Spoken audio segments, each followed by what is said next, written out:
Salut les miraculeurs, c'est Blue aujourd'hui, toute nouvelle vidéo, j'espère que vous allez bien. Et tout d'abord, je voulais vous souhaiter une excellente et heureuse année 2021. J'espère qu'elle se passera super bien pour vous et que vous pourrez réaliser et concrétiser vos projets. Ceci étant dit, nous allons pouvoir commencer directement dans le sujet de la vidéo. Aujourd'hui, je vous ai dégoté pas mal de petites informations sur Miraculous. J'espère qu'elle vous plaira. C'est parti! Allez, c'est parti, on va commencer avec une petite info qui va sortir de ce que je vous présente d'habitude. Donc vous pouvez voir un petit tweet des 12 coups de midi, donc l'émission phare le midi sur TF1. Ladybug et Chat Noir, les héros de Miraculous, ont rendu visite à Jean-Luc Reichmann sur le plateau des 12 coups de Noël. Ils ont même été à l'origine d'une question. On peut voir d'ailleurs qu'ils ont écrit Ladybug avec un espace entre Lady et Bug. Les gars, faites un peu plus attention quoi. Bon, du coup je vais vous montrer le petit extrait vite fait. Vous allez me dire ce que vous pensez des cosplays. Par contre, je sais pas pourquoi, moi j'entends que le son à gauche, c'est un bug de leur vidéo. Mais regardez leur... J'ai envie d'avoir votre avis. Hop, putain non. Avait pour mission d'apprendre aux enfants. Voilà, j'aimerais avoir votre avis sur les cosplays, je les trouve un peu chelous, genre c'est pas hyper ressemblant hein.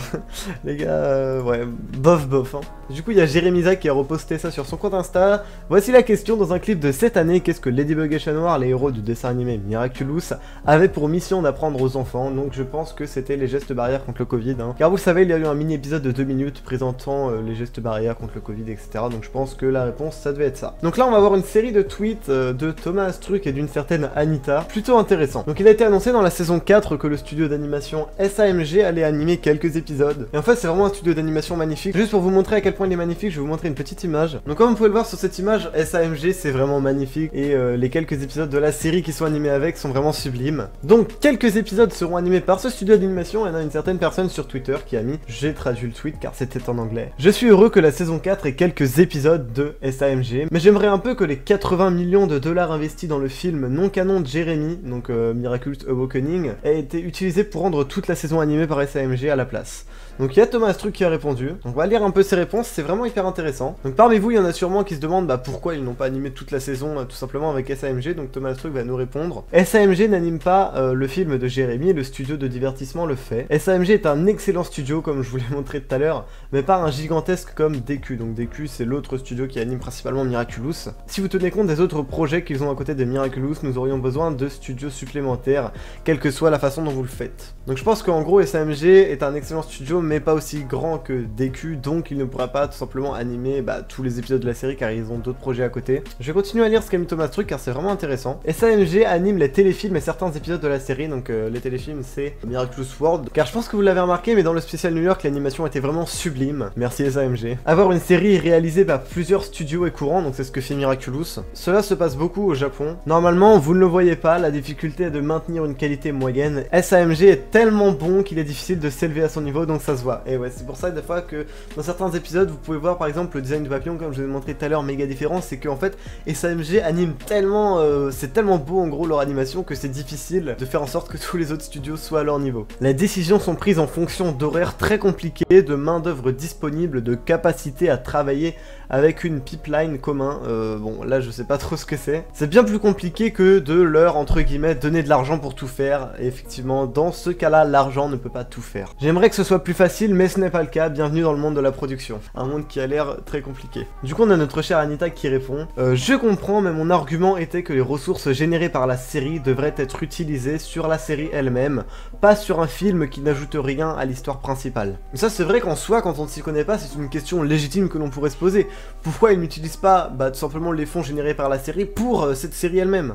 Du coup Thomas Truc nous répond: je comprends pourquoi vous en venez à penser ainsi, mais en fait ce n'est pas ainsi que cela fonctionne. Nous ne sommes pas une méga corp, donc en gros une méga entreprise de fou, qui peut financer ses propres projets. Les budgets proviennent d'investisseurs. Certains d'entre eux nous ont donné de l'argent pour un film, pas une émission de télévision. Il nous est donc interdit d'utiliser cet argent pour autre chose. Faire un film qui serait la continuité de l'émission télévisée serait une idée terrible. Bon, la traduction est un peu bancale, hein, à certains moments c'est Google Trad, on connaît. Car nous ne pouvons pas être sûrs de pouvoir coordonner la diffusion diffusion de la série et la diffusion du film. De plus, cela avait laissé les gens qui ne connaissaient pas la série. C'est vrai que si par exemple ils font un film qui est la continuité de la série et que le film est diffusé à certains endroits avant la série, ça peut poser problème et ça serait vraiment pas ouf. Si vous souhaitez connecter des films et des séries, il est préférable de commencer par les films puis les séries. Pour le public, les séries adaptées de films se sentent prestigieuses tandis que les films adaptés de séries se sentent bon marché, ça c'est vrai. C'est pourquoi il est important de faire quelque chose de différent. D'ailleurs ça me fait penser au film Death Note ou récent film sur les Wings annoncé par Netflix. En gros c'est pas ouf quoi, ça respecte pas vraiment la série. Si j'avais été en charge du film moi-même, j'aurais fait quelque chose de différent de la série. Une reprise, changer de nombreux aspects, ce que j'ai fait, j'ai écrit un script pour celui-ci qui a été jeté. Coup dur. Jérémy est-il la meilleure personne pour donner vie à cette approche différente? Je ne sais pas, cela pourrait être Spielberg, Brad Pitt ou Miyazaki, désolé si je prononce mal. Je pense toujours que je ferais mieux que quiconque sur Terre, pas parce que je fais mieux, mais juste parce que c'est mon bébé, ce qui est logique, c'est sa série, donc effectivement c'est lui qui en parlerait le mieux je pense. Comme nous voulions travailler avec des studios américains, nous avons essayé de faire participer des professionnels d'Hollywood, je sais pas si vous vous rendez compte, mais des professionnels d'Hollywood, genre what? C'était extrêmement difficile, pas parce qu'ils ne sont pas bons, il y avait même des gens que j'admire beaucoup, mais d'une manière ou d'une autre parce que beaucoup d'entre eux n'ont pas compris ce qui le rend spécial. Au moins Jérémy a un réel lien avec ça. Serait-ce bon? Je ne peux pas répondre. Je n'en sais rien et je ne veux pas. Pour que les deux projets ne s'influencent en aucune façon. Mais au moins ce sera une prise différente et c'était la bonne chose à tout. La bonne chose à faire. Hein. Google Trad là, un peu en sueur. Au moins c'est cool, on aura le point de vue de la série par Jérémy Zag, ce qui peut changer et être plutôt sympa je pense. Cela dit, je partage votre souci de maintenir le niveau de qualité de la série et de savoir comment élargir l'univers de manière cohérente. L'argent disponible est un aspect mais pas le seul. Et contrairement à ce que beaucoup de gens pensent, parfois pas le problème principal. C'est vrai que l'argent ne fait pas tout dans le monde de la production. Notre principal combat est plutôt un mélange de un processus légal avant de créer quoi que ce soit de Miraculous. Tous les coproducteurs doivent avoir leur mot à dire, ce qui est parfaitement normal mais malheureusement un peu long. 2. Expérience et culture industrielle. L'industrie française de l'animation n'est pas familière avec ce type de projet. Nous n'avons pas l'habitude de gérer de grands projets réussis avec du merch, donc du merchandising je pense. De nombreuses saisons, des spin-offs et tout, nous devons construire notre chemin à partir de zéro. 3. Quand un projet devient si réussi si vite, il a besoin d'une organisation interne pour évoluer constamment afin de s'adapter à sa croissance très rapide, très énergivore pour les équipes. C'est vrai que Miraculous a vraiment grandi et buzzé dans le monde entier hyper rapidement. Pour conclure, je vais vous donner un exemple qui résume tout. Même si nous payons plus que les autres studios français, nous avons du mal à recruter. Tous les studios français le sont car le storyboard n'est pas vraiment enseigné dans les écoles d'animation françaises. Comme le storyboard a le plan de tout ce qui est lié à l'animation, si vous avez du mal avec cette étape, vous aurez du mal avec tout ce qui est derrière, car vous devrez surcompenser. Dans cette industrie, tout est si complexe que même une chose très spécifique, comme le manque d'artistes de storyboard bien formés, devient un grain de sable qui peut faire dérailler le reste. Heureusement, nous avons une équipe de réalisateurs incroyablement talentueux et dévoués qui parviennent à maintenir ce système à flot, mais j'aimerais qu'ils puissent travailler plus paisiblement. Fin de l'explication.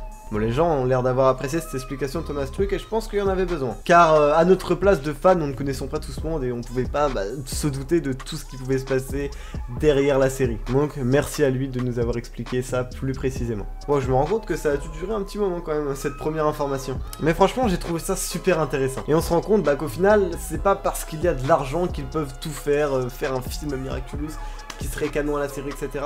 C'est plus compliqué, au final c'est pas eux qui peuvent décider de tout. Donc parfois on se plaint mais ce n'est pas vraiment justifié en fait. Et je pense qu'on devrait plutôt les soutenir car ça doit pas être super facile tous les jours. Bon, ensuite une info qui n'est plus hyper méga récente mais plutôt sympa, il y a Miraculous qui a un compte TikTok, donc si vous voulez un peu de contenu Miraculous et que vous avez TikTok, n'hésitez pas à aller le suivre, hein. C'est @MiraculousOff. Ok, donc pendant que je faisais le montage de la vidéo, il y a une news qui est apparue, donc je voulais tout simplement vous la transmettre car elle est plutôt importante. Donc toutes les personnes qui ont Disney+, voici les dates à laquelle va sortir sur la plateforme l'épisode spécial New York. Donc je vous laisse regarder, on peut voir notamment qu'il sort le 26 mars en France, donc c'est pour dans environ un petit peu plus de 2 mois. Comme ça, toutes les personnes possédant un compte Disney+ pourront le revoir à volonté. Ensuite, petite info concernant le manga Miraculous qui sera publié dans le magazine Sirius au Japon. Le premier chapitre devrait sortir le 26 janvier. Si vous voulez plus d'infos, je vous laisse aller checker les comptes là. Ensuite, nous avons des images, encore une fois, du film Miraculous 2021 de Jérémy Zag. Et d'ailleurs, je voulais vous en en comparer deux, donc on va comparer celle-là et celle d'Adrien juste après, regardez. Bah attendez, on voit pas avec ma caméra.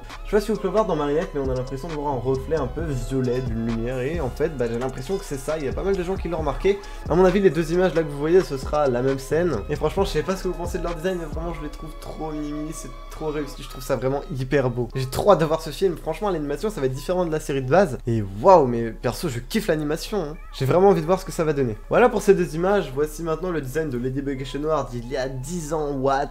Et Jérémy Zag a posté un petit commentaire là-dessus, donc je vais vous le lire. C'est ainsi que tout a commencé il y a plus de 10 ans. J'ai parcouru le monde avec ce visuel unique, et nous nous sommes entourés des bons partenaires à travers le monde. J'ai rêvé de travailler avec mes deux studios préférés, Disney et Toei Animation. Cela a pris du temps, mais des années plus tard, c'est devenu leur première coproduction. Tout le monde se demandait pourquoi nous voulions pousser si fort pour un super-héros féminin, encore une fois, traduction un peu chelou, parce que tout le monde en avait besoin. Nous sommes battus avec passion et amour pour la justice. Merci à tous nos partenaires et aux meilleurs fandoms de tous les temps.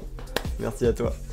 Merci Thomas Truc et Nathaniel Brown, mes frères créatifs. Bon, un petit message plutôt touchant de Jérémy Zag, ça se voit franchement, il est passionné par ce qu'il fait, hein. Vraiment, on a beau cracher sur lui. Perso, je trouve vraiment qu'il est quand même passionné par ce qu'il fait et qu'il prend ça vraiment à cœur. Bon, même si peut-être des fois il s'approprie un peu trop le truc, ça dépend de vos avis. Bon, ensuite, on a une petite vidéo slash interview vraiment intéressante, je vous en montrerai quelques passages, ça parle un peu de Miraculous, le fait que la série soit connue à travers le monde, les statues, ils vont expliquer un petit peu comment ils ont fait les statues de Ladybug et Chat Noir au musée Grévin à Paris, c'est super intéressant. Je vous mets quelques extraits. Pour la dernière info de la vidéo sur le Zag Store, je sais pas si vous le saviez, mais en tout cas il y avait depuis pas mal de temps maintenant certains Miraculous, et là ils en ont sorti un nouveau. Ils ont sorti le Miraculous du papillon, voilà, faut l'acheter pour 20,60€, plutôt magnifique, je sais pas si je me le prendrai en tout cas. J'avoue que bon, les prix sont un peu chers quand même, hein, ça fait un peu mal, mais en tout cas si on est qui sont intéressés, bah, je vous partage l'info, c'est vrai qu'il est quand même plutôt joli. Et puis voilà, c'est un produit officiel, donc c'est quand même quelque chose. On a la petite description, le mal appelle, comme Gabriel Agreste, vous pouvez vous transformer en papillon. Bon, vous en doutez, on peut pas vraiment se transformer. Cette broche a la touche finale parfaite pour un cosplay Miraculous, ou constitue le cadeau parfait pour tout fan. Alors ça c'est vrai, si vous connaissez quelqu'un, c'est bientôt son anniv, il est fan de Miraculous, vous savez quoi lui acheter. Bon voilà, c'est tout pour cette vidéo. Je sais que ça faisait longtemps que je devais faire la vidéo théorie sur Emilia Agreste. Je vous en parle vraiment tout le temps, mais je vous jure que ça arrivera bientôt, soyez patients s'il vous plaît. Mais en fait à chaque fois, bah, il sort tellement d'infos que bah, je suis obligé de vous faire les vidéos infos en fait. Mais je vous promets qu'elle arrivera bientôt, elle arrivera en 2021 c'est sûr.